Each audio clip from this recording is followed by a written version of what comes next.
All right, well, All right. if you're getting married soon, you're going to want to listen up. I got to chat with one of the top wedding experts about how to save some moolah on your big day.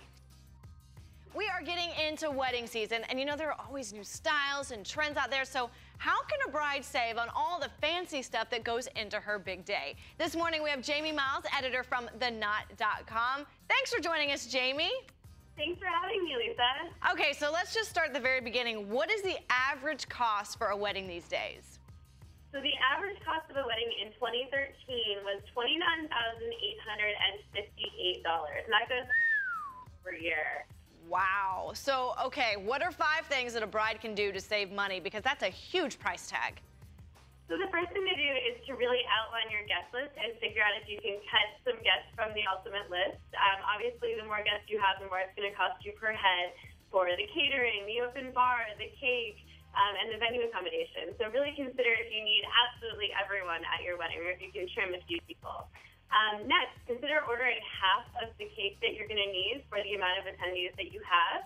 Because obviously, you know, after all of the dishes have been served, guests are going to be quite full. They're going to be dancing. They're not all going to be sitting down, you know, ready to eat a ton of cake. So you can get away with ordering half the cake and serving smaller portions.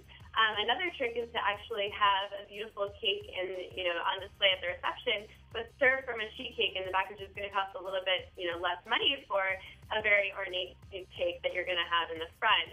Well, no one will actually know that you're serving some of those slices from the back and from a sheet cake. Third, get really smart about your wedding decor and especially your wedding flowers. So consider ordering, larger blooms instead of more exotic varieties, which are going to cost you more money. And you can also consider reusing some of the flowers from the ceremony at the reception. And dresses. Dresses can cost anywhere from, the average this past year was $1,200 that women were spending on their wedding gowns. So consider buying a less ornate gown and consider looking, maybe a little less beading, less materials such as, a French lace is going to cost you a little bit more.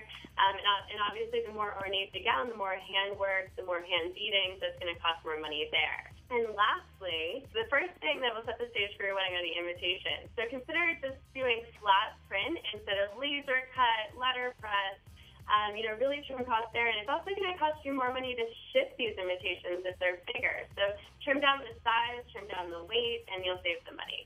Now, Jamie, something that I've kind of heard a little bit here and there, days of the week, are there certain days that are more expensive than others? Yes, that's actually completely true. Days of the week and seasons. It really depends on how much your wedding will cost if you're getting married in a more popular season, on a more popular day. So obviously Saturday evening weddings are going to be more popular. So consider having, a Friday night wedding. Consider having a Saturday brunch time wedding. All right, thanks so much, Jamie. Some really great advice for all you brides-to-be out there. If you'd like more information, you can always head to thedbz.com.